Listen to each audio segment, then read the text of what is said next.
দুদিন আগে আমার কাকার মেয়ের বিয়ে ছিল, সেটা ছিল গ্রামে। তো গ্রামের মেনুটা কি হয় তোমরা দেখে নাও।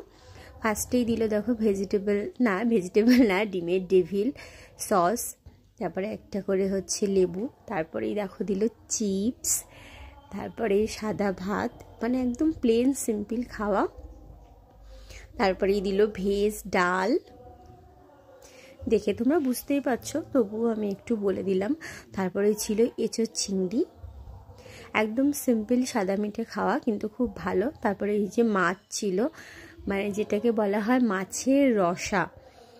তো আশা করি তোমরা যারা যারা মেনুটা দেখছো অনেক দিন পরে এরকম ধরনের খাওয়া দাওয়া বিয়েবাড়িতে। তারপরে ছিল চিকেন ফ্রাইড রাইস ছিল, আমি অবশ্য নিইনি।